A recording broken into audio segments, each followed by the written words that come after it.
이번 시간에는 본격적인 집단 상담 과정을 한번 볼게요. 앞서서는 집단 상담을 준비하는 단계, 그러니까 상담자가 해야 될 것들을 강조했는데요. 집단 상담의 과정. 집단 상담은 그러면 어떠한 과정을 통해서 이루어질 것인가? 집단 상담 과정, 해야 될 건 무엇인가? 자, 구성원이 만들어졌어요. 그러면 이제 만났어요. 그럼 제일 먼저 시작 단계가 있겠죠. 시작했어요. 시작 단계가 있으면은 이거 시작이 계속 쭉 이어지면 좋은데 여기서 딱 모르던 사람들이 만났어요. 그러니까 지도자는 구성원들을 이렇게 뽑았잖아요. 같이 이렇게 그 팀을 구성했죠. 물론 참여 의사를 밝힌 거는 구성원이지만 이래서 만났는데 그 다음에 어떻게 하면은 과도기적 단계가 생겨요. 갈등 단계. 좀 여기 적어놓고 상세하게 이야기를 해드릴게요. 과도기적 단계가 생기는데요. 과도기적 단계. 그러면 이것을 어떻게 해야 되냐? 이 과도기를 잘 극복을 해야겠죠. 그러면 본격적으로 생산 단계인데 하나 더 쓰면 응집 단계. 응집하고 생산 단계로 돌입하기 위해서 응집하는 거예요. 가장 중요한 게 생산 단계죠. 생산 단계. 그 다음에 어떻게 해요? 계속 만나서 계속 떠들고만 있으면 안 되잖아요. 계속 뭐 활동만 했었죠. 이제 마무리 해야겠죠. 끝나는 거. 회기를 정했으면 끝나는 거. 그럼 종결 단계에서는 또 해야 될 구체적인 일은 무엇인가? 이러한 순서로 가는데 각각이 해야 될 것은 무엇인지, 누가 어떻게 해야 되는지 한번 살펴보도록 하겠습니다. 자, 시작 단계. 시작. 만났어요. 만났으니까 조심스럽게 만났어요. 눈치 봐야 안 봐요? 20단. 제가 이것도 동그라미 다시 한번 그려야겠네요. 이렇게 있어요. 여기 사람들이 모였는데 만났어요. 지도자 만나서 내가 이런 목적을 참여한다 했지만 조심스럽게 서로 탐색하는 거죠. 그래서 내가 어떻게 해야 되지? 행동에 대한 불안감도 있고 집단에 있을 게 구조가 좀 이거 내가 정말 확실하게 여기서 뭔가 잘한 건가? 그러니까 집단에 대한 불확실성. 그리고 지도자에 대해서 어떻게 하냐면 의존적인 경향을 좀 띈다라는 게 만났어요. 지도자에 좀 의존을 하는데, 여기 지도자 표시를 할게요. 지도자에 많이 의존을 하는데, 집단 상담은 제가 누누이 말한 것처럼 상담자와 내담자와, 그러니까 지도자와 구성원의 상호 교육만이 중요한 것이 아니라 집단이 활성화되려 못해. 집단의 구성원들이 서로 역동적인 관계가 이루어진다. 구성원들끼리 상호작용이 굉장히 중요해요. 그러니까 집단의 지도자한테 너무 의존해서는 안 돼요. 그러니까 집단의 지도자한테만 너무 의존하려는 그러니까 어떤 그 사람한테만, 한 사람한테만 너무 의존하려고 하면 어떻게 해요? 그런 사람들은 너무 의존하려고 하거나 아니면은 집단에서 너무 독점하려고 하면 어떻게 해요? 집단의 지도자가 이걸 적절히 잘 처치를 해 주어야겠죠. 그래서 그렇지만 시작 단계는 낯서니까 아무래도 어떻게 해요? 낯서니까 아무래도 집단 지도자에게 많이 의존하라는 경향성이 보일 수가 있습니다. 그러면 그 집단 성원들이 만나서 집단의 기본 규칙 좀 알려고 애쓰겠죠.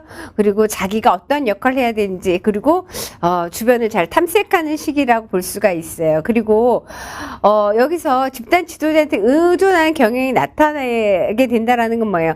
내가 좀 낯서니까 지도자가 당신은 어떤 일을 해야 되고 어떤 역할을 되고 명확히 해주기를 초반에는 바랄 수가 있다라는 거예요. 그런데 이 시작 단계에서는 초반엔 그렇게 바라지만은 지도자가 할 일은 구성원들이 적극적으로 활동적으로 할 수 있도록 조력하는 것. 그래서 집단의 구성원들이 자기 감정을 자유롭게 표출할 수 있는 래퍼 형성한 상호 분위기를 조성하는 것이 여기서 지도자가 해야 될 일이에요. 참여했어요. 자기 개방을 하기 시작하죠. 그런데 막상 이렇게 구성원이 딱 되고 보니까 내가 여기 괜히 왔나? 저 사람하고 하는 게 어떨까? 좀 괜히 참여한 것 같아. 아니야, 효과가 있을까? 이렇게 막 갈팡질팡하는 갈등 단계가 생기는 거예요. 저항 단계가 생기는 거예요. 다시 말하면 과도기적 단계가 생긴다는 거예요. 그래서 이때 집단 성원들이 다른 그 집단원들 부정적인 정서를 더 많이 표출한다는 거. 왔더니 와우 너무 좋게만 긍정적인 정서잖아요. 그러니까 왜 갈등이 생기냐면 상담자랑 만나서는 내가 이렇게 해야겠다고 했는데 막상 보니까 낯선 사람들하고 내가 이걸 할까? 어떻게 할까? 부정적인 정서가 강력하게 지배되는 때가 어떻다? 갈등 단계입니다. 그러면은 이때쯤은 이제 그 구성원들이 어떻게 모여서 아직 완전한 래퍼 형성이 서로 상호작용, 집단 응집이 되어 있지 않은 상태죠. 그러니까 집단에서 일어나는 활동, 작용에 대해서 불만도 많이 표시하고 뭐 생각했던 것보다 아닌 것 같네. 그러니까는 되던 대로 생각했던 대로 되지 않는 그런 데는 욕구 불만 이런 것들이 생기는 거예요. 그러다 보니까 누구를 탓하게 되냐면은 지도자를 공격하기도 되는 단계가 어떻게 해요? 과도기적 단계예요. 아주 단순하게 생각해서 처음에 만났으니까 내가 만난 사람은 이 지도자였어. 그러니까 의존 많이 해.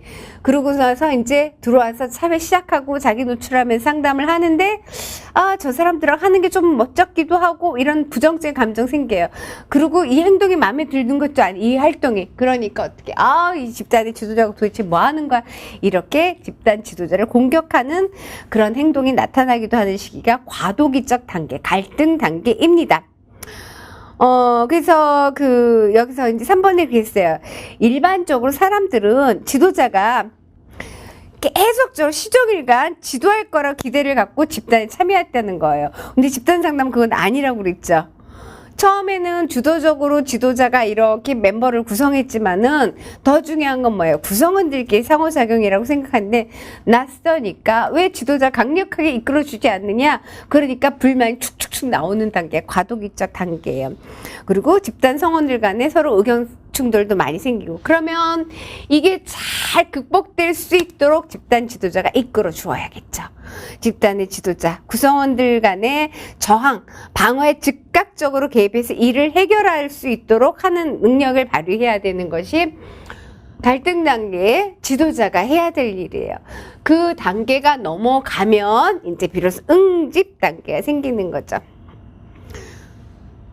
애매모호하게 막 왔다 갔다 하는 부정적 감정 이런 걸 다 넘어가게 되면은 거기까지 지도자 역할 굉장히 중요합니다. 그래서 갈등 단계 넘어가면은 부정적인 감정이 좀 극복되고 아주 굉장히 협력적인 관계가 될 수 있는 그런 집단 분위기가 발전되는 거죠. 그래서 부정적인 감정이 조금 정리돼 가면서 어떻게 좋은 느낌, 적극적인 관심, 애착 관계가 형성된다라고 볼 수가 있어요.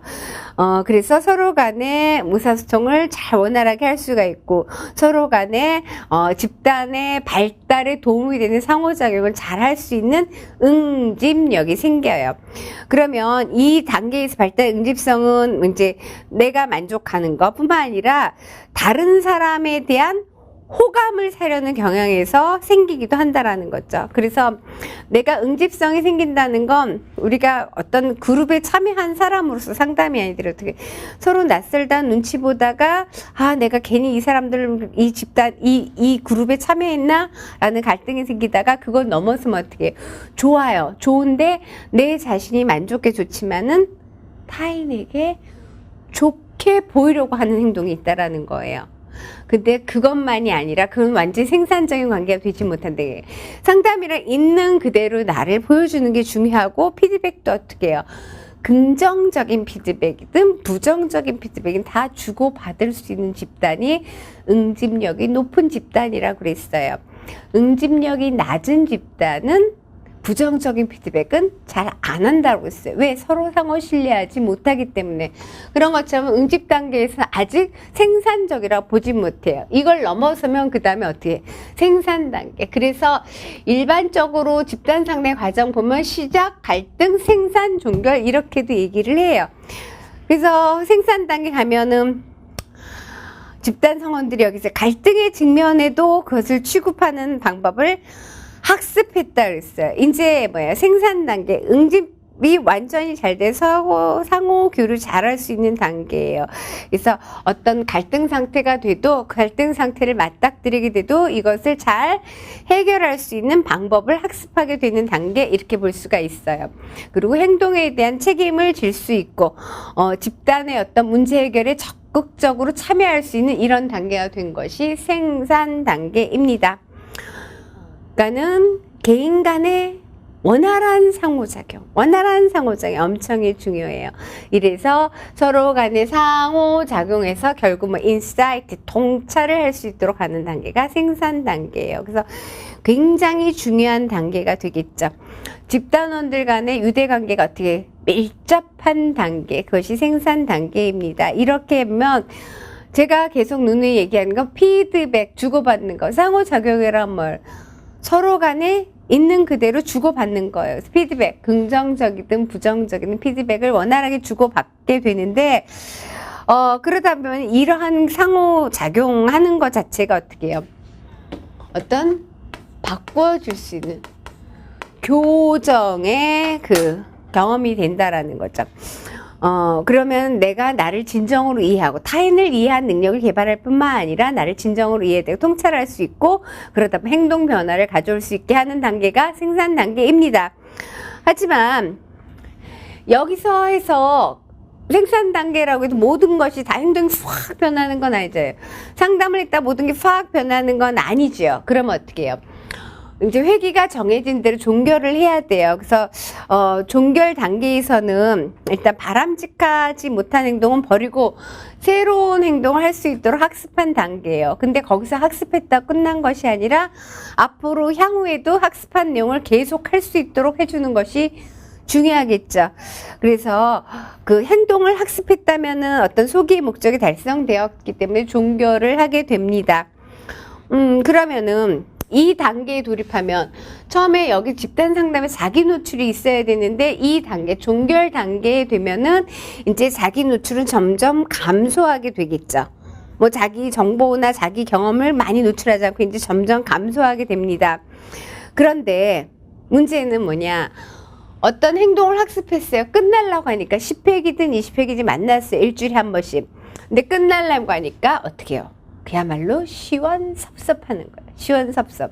그래서 이런 감정을 잘 다루는 것도 집단 지도자의 역할이에요. 그래서 이 매정 관계, 분리되는 아쉬움을 느끼게 된다는 거죠. 그래서 종결 단계 해야 될 것을 구체적으로 한번 살펴보면 교재에 특별하게 적어놨어요. 종결 단계에서 다루어야 될 것, 종결 단계에서 해야 될 것은 무엇이 있을까? 종결 단계에서 해야 될 것. 종결 단계에서 해야 될 것은 무엇일까? 일단은 이별의 감정 다루기. 이별의 감정 다루기. 제가 그랬어요. 분리 감정 다루기. 헤어짐에 대해 다루는 거예요. 그런데 이것은 집단의 지도자들만 그런 시원섭섭함을 느끼는 것이 아니라 지도자만 느끼는 게 아니라 구성원만 느끼는 게 아니라 지도자 느끼는 거죠. 지도자, 구성원 다 그렇게 느낀다는 거예요. 집단에 참여했던 사람들은 다 그렇게 느낄 수가 있어요. 그래서 헤어짐에 대해서도 어떻게 이걸 숨기는 것이 아니라 어떻게 할 것인가, 이별의 감정 다루는 것도 굉장히 종결 단계에서 해야 될 중요한 과제입니다. 그래서 뭐 응집력이 강한 집단이라면 어떻게 해요? 더더구나 이 분리 감정이 강해지겠죠. 이런 것들을 잘 다룰 수 있도록 하는데 헤어짐이, 제가 집단의 지도자예요. 상담자예요. 헤어짐이 슬퍼요. 섭섭해요. 숨길까요? 안 숨길까요? 숨길 필요 없어요. 내가 있는 그대로 내 감정 표출해 주는 게 좋아요. 지도자가 만약에 내 슬픔을 억제하거나 제대로 다루지 못하면 집단원들도 그렇게 따라할 거라는 거예요. 뭐 우리가 솔직하게 감정을 교류하면서 잘 정리할 수 있도록 하는 거, 누구나 다 이런 감정이 있다라는 거죠. 이별의 감정 잘 다루는 거 뿐만 아니라 지금 미해결 문제가 있어요. 어떤 행동을 배웠다고 다 되는 것이 아니라 만약에 미해결 과제가 있으면 이것을 어떻게 할 것인가, 처음에 구조화할 때 어떤 목표를 통해서 목표를 달성할 수 있도록 과정들을 행하게 나가겠죠. 그런데 해결되지 못한 건 어떻게 할 것인가. 그래서 모두를 다 해결하지 못했으면 앞으로 어떻게 할 것인가 그랬어요. 그래서 상담 기간이 얼마 남지 않았을 때 집단 지도자는 우리가 정했던 거, 목표를 달성하기 위해서 하지 못했던 것들이 있습니다. 그래서 상담 기간이 얼마 남지 않았습니다. 이런 걸 상실히 시켜줘서 각자 계획했던 바를 어떻게 달성할 수 있을 것인가, 이런 거에 대해서 한번 짚고 넘어가는 것이 중요합니다. 그리고 집단의 경험, 되돌아보기. 집단 경험 되돌아보기. 여기 참여해서 어떠한 느낌이었는지 경험을 한번 되새겨 보는 것이 중요합니다. 그래서 자기들이 겪었던 순간들을 이렇게 되새겨 보면서 내가 했던 거, 잘했던 거, 즐거웠던 거, 슬펐던 거 이런 것들, 그래서 그걸 전체적으로 조망할 수 있게 하는 것도 중요하고요. 중요한 것도 얘기할게요. 종결 단계에서 했던 거가 중요한 것이 무엇이면 다 중요해요. 이별의 감정 다루는 것도 중요하고 미해결 과제는 어떻게 할 것인가 얘기하는 것도 중요하고 우리가 여기서 참여했던 경험들을 되새겨보는 것도 중요한데 앞으로 실천에 어떻게 할 것, 실천에 옮겨 어떻게 실천을 어떻게 상담은 끝났다고 끝이 아니잖아요. 그 행동이 딱 그 행동 어떠한 행동을 학습했다. 생산 단계에서 행동을 학습한 것을 어떻게 앞으로 쭉 해야 될 거 아니에요. 여기서 끝 하고 그 다음에 상담 끝나면 행동을 안 하면 안 되죠. 그래서 배운 것을 실행에 옮기는 지침을 이야기해 보는 것도 종결 단계에서 굉장히 중요한 문제입니다. 그래서 집단 상담은 어떤 집단 상담이 목표가 아니죠. 집단 상담하는 것 자체가 목표가 아니라 내가 원하는 목표를 달성하기 위해서 내가 어떤 문제가 있으면 이걸 해결하는 거. 그래서 어떤 목표를 달성의 하나의 수단이 된다라는 거예요. 그러니까 상담 자체가 목표가 아니라는 거. 상담은 수단이다. 그걸 인식하라는 거죠. 그 다음에 변화는 천천히 온다는 거예요. 그러니까 너무 조급하게 생각하지 않아도 된다라는 것. 그리고 역시 한 번 집단 상담 받았다고 팍 인생이 바뀌는 건 아니라는 것. 그리고 내가 깨달은 사실을 어떻게 할 것인가 스스로 잘 생각하라는 거에서 앞으로 어떻게 실천할 것인가를 되새겨야 된다는 거예요. 지금 제가 그랬어요. 집단 상담 한 번 받았다고 해서 뭐 팍 바뀌는 건 아니에요. 집단 상담 자체가 목표가 아니라 하나의 수단이라고 얘기했죠. 그래서 이걸 한 번 더 얘기할게요. 이별의 감정 다루기 보면은 시원섭섭하다 그래서 좀 서운한 감정이 있다 그래서 그렇지만 좀 좋았단 말이에요. 그래서 집단 상담에서 어떤 현상이 또 나타나냐면요. 너무 이 집단이 매력 있었어. 헤어지면 아쉽지만 그러니까 또 다른 집단 상담 자체를 목적. 집단 상담은 이 상담하는 것 자체가 목표도 아니다. 이거 자체가 목표가 돼서는 안 되는데 이렇게 집단 상담이 너무 좋았던 사람은요. 요거 집단 상담하는 것 자체를 목표로 해서 대회하는 경우도 많아요. A 집단 상담 끝났으면 B 집단 상담 찾아가고 B 집단 상담 찾으면 C 집단 상담 찾아가고 이러한 경향성이 나타나기도 합니다. 그래서 지도자가 이런 것들도 잘 인지해서 이야기해 줄 필요가 있습니다. 그래서 그 종결 단계에 살펴봤습니다. 그러면은 우리가 집단 상담에서 이렇게 시작, 갈등, 응집, 생산, 종결 단계인데 아유, 제가 지겹게 강조하네요. 서로 원활하게 상호작용하는 건 중요하다. 그래서 다 같이 참여해서 집단이 너무 크면 모두가 참여하기 어렵고 집단이 너무 적으면 또 어떻게 해요? 상호교류의 폭이 작아진다 그랬죠. 그래서 집단 상담에 적합한 내담자냐 아니냐 그것도 우리가 집단 상담 들어올 때 공부를 했어요. 집단 상담에 적합한 내담자는 예를 들어서 나 혼자 독점하려고 하는 사람 이런 사람 집단 상담에 적합해 아니에요. 그런데 지도자가 아닐 거라고 생각했는데 집단 상담에 너무 독점하려고 하면 어떡하냐. 쫓아내요? 그럴 수는 없잖아요. 그러니까는 어떻게 할 것인가. 그래서 집단 상담에서의 그 저항을 볼 거예요. 집단 상담의 저항. 상담은 서로 상호작용이 중요한데 저항한다는 건 적극적으로 참여하지 않는다는 거예요. 그래서 집단 상담에서의 저항을 다뤄야지. 어떻게? 저는 이 저항이 가장 무서운 것 같아요. 침묵. 말 안 해. 침묵. 상담에서 일반적으로 침묵이라는 것은 무조건 저항은 아니에요. 긍정적인 침묵도 있고 부정적인 침묵도 있는데 집단 상담에서도 뭐 그럴 수가 있겠죠. 근데 저항하는 거로서의 침묵이라는 건 그래서 불만 아니면 다른 사람한테 또 불만 상담자에 대한 불만도 있고 다른 사람의 불만도 있어요. 그래서 저항을 하면 어떻게 해요? 상담자는 침묵의 의미를 정확하게 파악해서 처리해서 이 내담자를 침묵하지 않도록 하는 것이 중요하죠. 침묵. 독점은 뭐예요? 나만 바라봐. 그러죠. 나만 바라봐. 나 얘기만 하려고 그러니까 내 얘기만 하려고 그래요. 집단 상담 서로 해야 되는 내 얘기만 주도적으로 하려는 거. 독점. 그러면은 적절하게 집단 상담 이걸 또 차단해야겠습니다. 누구한테 지나치게 의존할까요? 상담자한테도 지나치게 의존해도 문제가 되겠고 또 다른 집단 성원들한테 지나치게 의존해도 문제가 되겠죠. 근데 이 지나친 의존은 주로 언제 나타나냐면요. 제가 시작 단계엔 누가 중요하다고 여기 지도자라고 했어요.